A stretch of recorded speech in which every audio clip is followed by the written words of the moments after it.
¿Hasta qué punto conoces tu propia oscuridad? No esa que se asoma cuando estás cansado, ni esa que te hace estallar cuando todo sale mal. Hablo de una sombra más silenciosa, más profunda.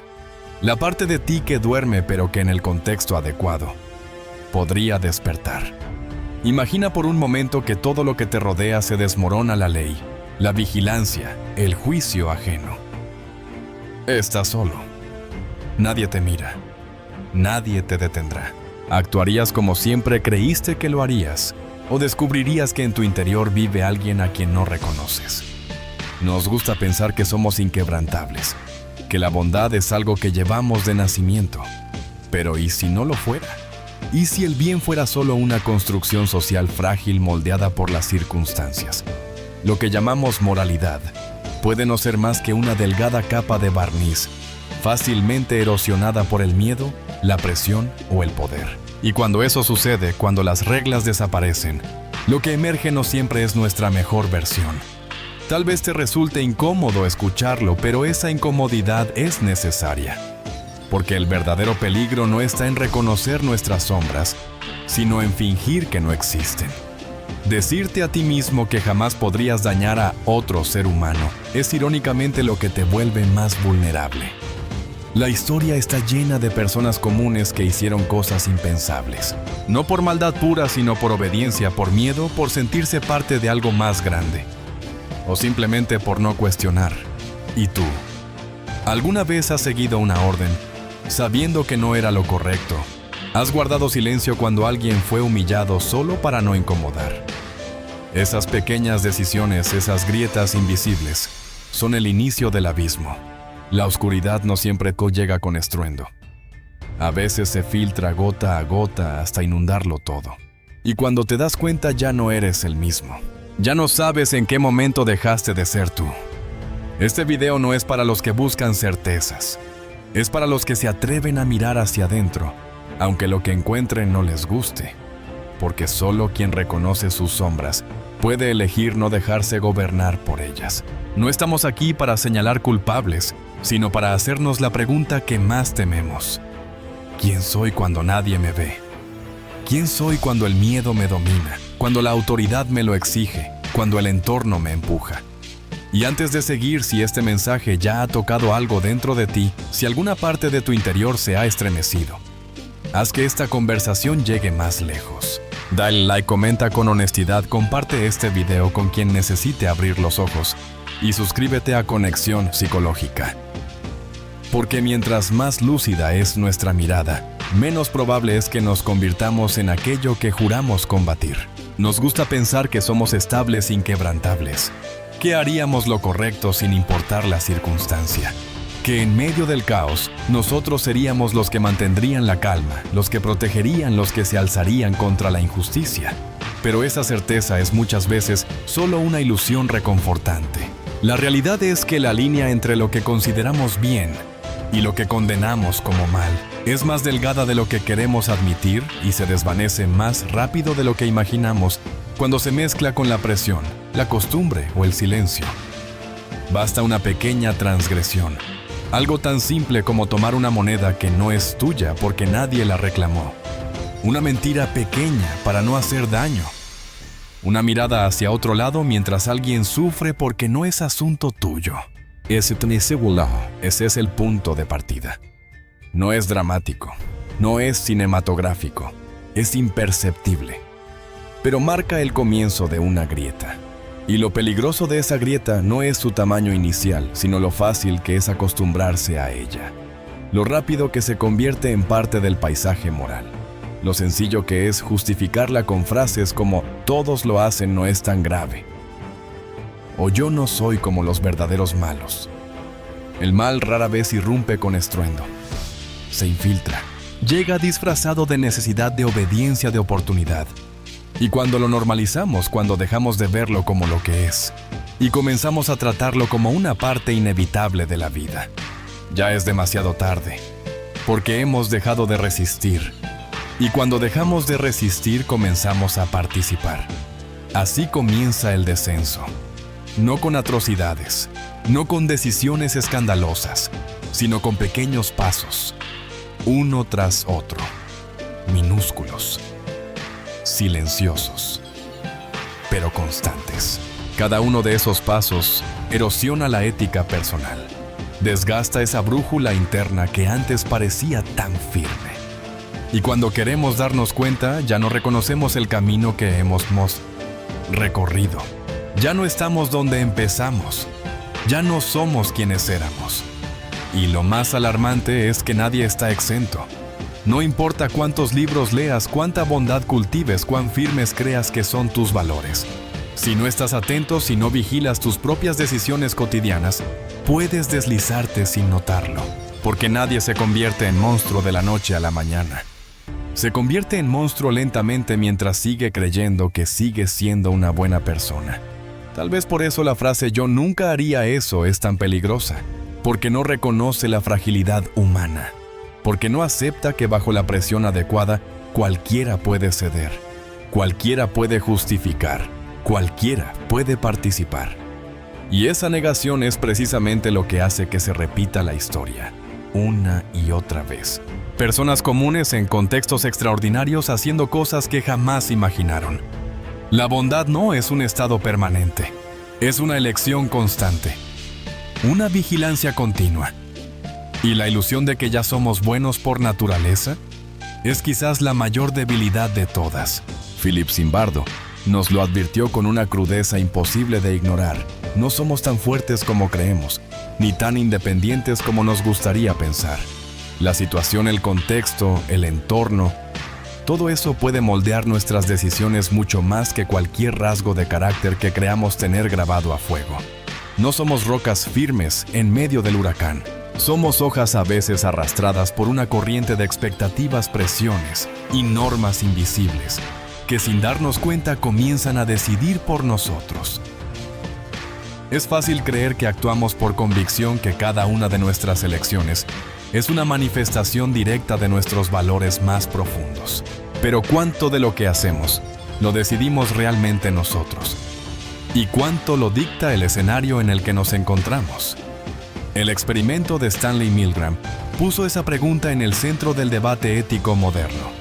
Personas comunes con vidas comunes fueron llevadas a creer que debían administrar descargas eléctricas a otros participantes cada vez que fallaban en una prueba.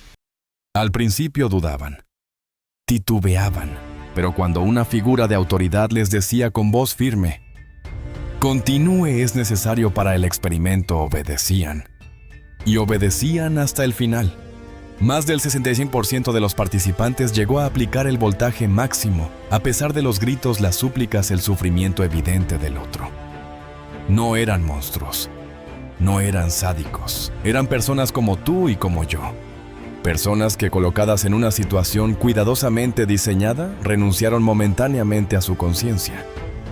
Y eso es lo más aterrador, porque si ellos lo hicieron, ¿qué nos hace pensar que nosotros no lo haríamos? El entorno es una fuerza silenciosa pero devastadora. No se impone a gritos. Se cuela en los gestos, en los silencios, en las miradas que aprueban o que condenan. La cultura de una empresa, las normas de un grupo, la autoridad de una voz con bata blanca. Todo eso crea un marco dentro del cual nos movemos. Y cuando ese marco justifica o normaliza la violencia, el abuso o la injusticia, es sorprendente lo que somos capaces de tolerar. Y aún más, lo que somos capaces de hacer. Zimbardo lo vio con sus propios ojos en el famoso experimento de la prisión de Stanford. Un grupo de jóvenes seleccionados por su estabilidad psicológica fue dividido en dos grupos: guardias y prisioneros. En menos de una semana, los guardias, simplemente por el rol que se les había asignado, comenzaron a humillar, castigar y degradar a los prisioneros. Lo que comenzó como una simulación rápidamente se convirtió en una pesadilla real. Y no porque los participantes fueran malvados, sino porque el entorno lo permitía, lo incentivaba, lo justificaba. Ahí radica el verdadero peligro en creer que somos inmunes, en pensar que porque hoy actuamos con bondad, lo haríamos siempre. Pero el contexto cambia. Las presiones aumentan, la autoridad se impone. Y si no estamos preparados, Si no somos conscientes del poder que tiene el entorno sobre nuestras decisiones, podríamos descubrir demasiado tarde que no somos quienes pensábamos ser. Un sótano de la Universidad de Stanford. Un entorno controlado. Un puñado de jóvenes universitarios seleccionados por su salud mental, su equilibrio emocional, su aparente normalidad. No había delincuentes, no había perfiles de riesgo. Solo estudiantes que se ofrecieron voluntariamente para participar en un estudio de 2 semanas sobre el comportamiento en prisiones simuladas. Se les asignaron roles al azar, algunos serían prisioneros, otros guardias. Nada más. Sin formación, sin entrenamiento previo, sin más guía que un uniforme, unas gafas de espejo y un espacio que imitaba los pasillos de una cárcel. Lo que ocurrió después superó cualquier predicción. En solo 6 días, el experimento tuvo que ser cancelado. No por falta de resultados, sino porque la situación se había tornado peligrosa. Lo que se suponía que sería una simulación académica se convirtió rápidamente en un teatro de abusos, humillación y pérdida total de control. Los guardias jóvenes, que una semana antes estaban estudiando para sus exámenes, comenzaron a maltratar a los prisioneros, a inventar castigos, a ejercer poder de maneras cada vez más sádicas. Y los prisioneros, por su parte, comenzaron a quebrarse psicológicamente, a resignarse, a obedecer, a llorar. No hubo villanos predeterminados. Nadie entró en ese sótano con la intención de dañar. Lo que ocurrió fue que el entorno, una mezcla de anonimato, poder sin límites y reglas implícitas, transformó la conducta de todos. Los guardias no eran malvados, pero se convirtieron en opresores. Los prisioneros no eran débiles, pero se transformaron en víctimas sumisas. Fue como si el papel que les tocó en el guión los hubiese absorbido, borrando sus límites internos, silenciando sus valores. Y lo más escalofriante es lo rápido que sucedió todo. 6 días, ni siquiera una semana fue necesaria para que la violencia emergiera, para que los gritos fueran reales, para que Zimbardo, el propio investigador, empezara a perder la objetividad. Fue una joven Christina Maslach, quien al visitar la prisión y ver lo que ocurría, le pidió detener el experimento, porque hasta el propio científico había comenzado a actuar como un verdadero director carcelario, defendiendo lo indefendible, cegado por el contexto que él mismo había creado. El experimento de Stanford no solo fue una alerta científica, fue un espejo. Uno que nos obliga a mirar de frente algo que no queremos admitir, que bajo ciertas condiciones, cualquiera de nosotros puede actuar con crueldad. Que el mal no siempre te llega vestido de monstruo. A veces se disfraza de rutina, de rol, de autoridad. Que no hace falta una historia de traumas, ni una inclinación maligna para herir. Basta con estar en el lugar equivocado, con el poder suficiente, y sin nadie que diga basta. Y si eso pasó en un sótano de Stanford con voluntarios sanos y bajo la supervisión de un equipo académico, ¿qué no podría pasar allá afuera en el mundo real, cuando las reglas se desdibujan, cuando nadie observa, cuando el entorno avala la deshumanización? Esa es la verdadera pregunta, y también la advertencia. El mal no siempre llega con uniforme negro y mirada sombría. A veces usa bata blanca. A veces habla con voz suave y lenguaje técnico. A veces se presenta como una necesidad, una urgencia, una orden. Y en muchas ocasiones lo más aterrador es que se disfraza de virtud, de deber, de patriotismo, de ciencia. Porque para que una persona pueda cometer una atrocidad, primero debe convencerse o ser convencida de que no lo es, de que está haciendo lo correcto, de que la otra persona, esa a la que se le hace daño, ya no es del todo humana. Ese es el punto exacto donde comienza la deshumanización. No con golpes, no con violencia explícita, sino con palabras, con etiquetas, con términos que poco a poco degradan al otro hasta convertirlo en un objeto, en un número, en una amenaza. Cuando llamas a alguien escoria, rata, parásito, no solo estás insultando, estás reduciendo su humanidad. Estás justificando sin decirlo abiertamente que a esa persona se le puede hacer lo que no tolerarías que se hiciera a alguien normal. Ese es el primer paso, el más sutil, el más peligroso. Y lo hemos visto antes, lo seguimos viendo ahora. En cada guerra, en cada genocidio, en cada régimen autoritario, el patrón se repite. Primero se aísla al grupo, luego se le nombra, se le caricaturiza, se le convierte en chivo expiatorio. Y cuando la imagen está suficientemente distorsionada, el resto de la sociedad acepta lo inaceptable, porque ya no se trata de personas. Se trata de enemigos del pueblo, de amenazas a la pureza, de cánceres sociales. El lenguaje se convierte en cuchillo, en escudo, en anestesia moral. Incluso en contextos cotidianos, esta lógica perversa se cuela sin que lo notemos. En redes sociales basta una polémica para que alguien sea reducido a un insulto viral, a una etiqueta deshumanizante. Se le despoja de matices de historia, de contexto. Y cuando miles de personas repiten los mismos términos, la víctima deja de ser alguien con rostro y se convierte en un blanco simbólico. Nadie siente culpa, nadie asume responsabilidad, porque ya no están atacando a una persona. Están atacando a una idea peligrosa, a una basura moral.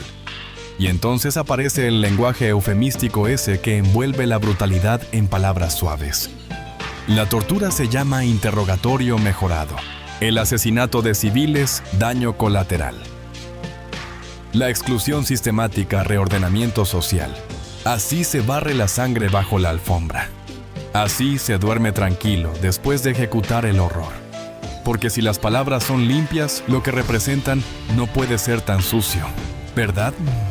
Pero no podemos permitirnos ese autoengaño. No si queremos mantener viva la empatía. No si queremos evitar repetir la historia. Porque cada vez que deshumanizamos al otro, cada vez que justificamos la violencia con metáforas bonitas o discursos grandilocuentes, nos alejamos un paso más de lo que nos hace humanos. Y lo peor, abrimos la puerta para que bajo las condiciones adecuadas se repita el mismo patrón que tanto juramos no tolerar nunca más. No puedes controlar el entorno, ni el contexto, ni las decisiones de los demás. No puedes anticipar cada crisis moral, cada momento en el que te enfrentes a una presión silenciosa o una orden directa que desafía tus valores. Pero sí puedes elegir. Puedes elegir cómo respondes. Eso es tu verdadero poder. Y en un mundo donde todo parece querer empujarte a mirar hacia otro lado, a seguir órdenes sin preguntar, a callar por comodidad o miedo a ejercer ese poder, no solo es un acto de valentía, es un acto de humanidad. La responsabilidad personal no es un concepto filosófico abstracto. Es la única línea real entre tú y el abismo. Es esa pequeña pero firme voz que se niega a justificar lo injustificable, incluso cuando estás rodeado de silencio. Incluso cuando nadie más parece dispuesto a hablar. Incluso cuando hacerlo tiene un precio. Porque siempre lo tiene. Asumir responsabilidad personal es incómodo. Es desafiante. Es elegir actuar con conciencia cuando todo a tu alrededor te da permiso para no hacerlo. Ser héroe no es salvar ciudades ni enfrentar ejércitos. Ser héroe es mirar una situación injusta y no buscar excusas para justificarla. Es ser la persona que dice no cuando todos dicen sí, por miedo, por rutina o por obediencia. Es decir, basta cuando sabes que el silencio sería más conveniente. No es fácil, nunca lo será. Pero es en esa incomodidad donde nace la integridad. Cada uno de nosotros tiene una sombra, una parte interna que puede justificar, minimizar, evadir. Y no hay que temerle, hay que conocerla. Porque solo cuando entiendes de lo que eres capaz, puedes elegir con claridad. Puedes saber cuándo estás cediendo y cuándo estás resistiendo. La verdadera libertad no es hacer lo que quieras.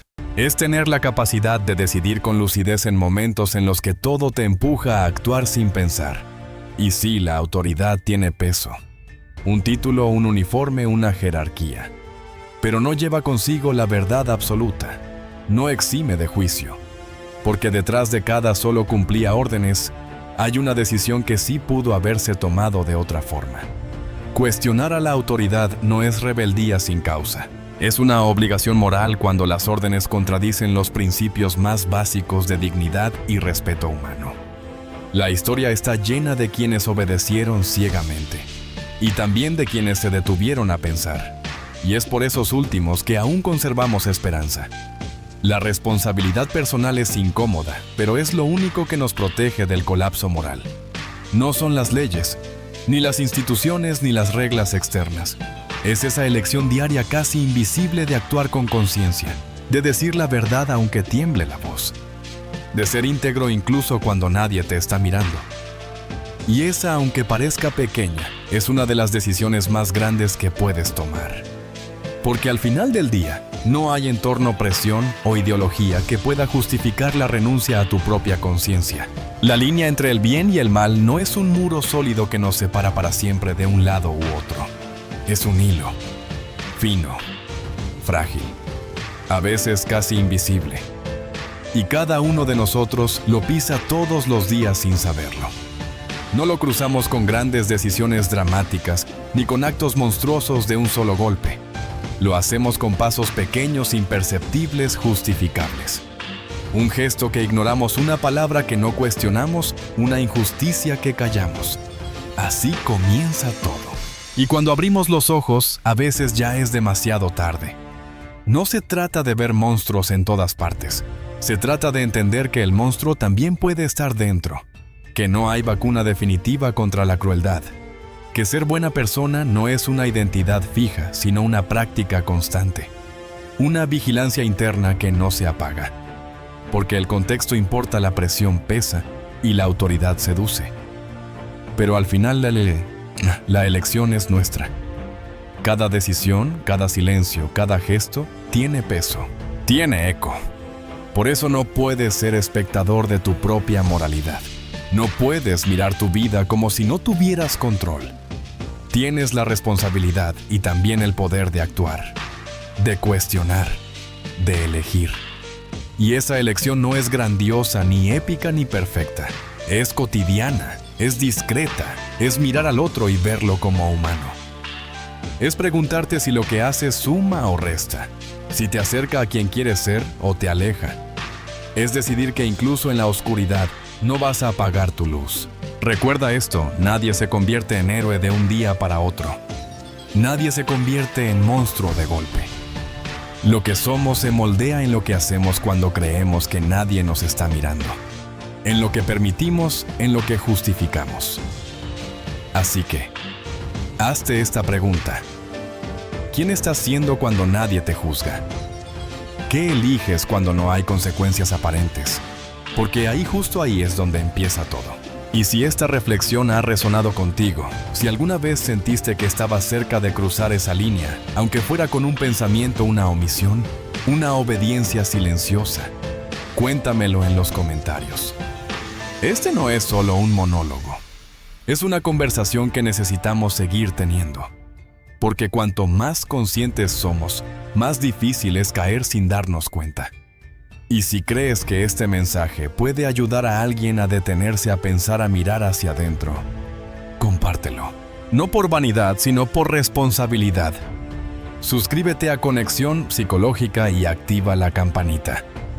Aquí hablamos de lo que no siempre se dice, de lo que muchas veces se prefiere ignorar. Porque entender nuestra oscuridad es el primer paso para no convertirnos en ella. Porque solo quien se conoce de verdad puede resistir de verdad. Porque lo fácil es mirar hacia afuera, pero lo necesario, lo valiente es mirar hacia adentro. Y desde ahí, decidir. Siempre decidir.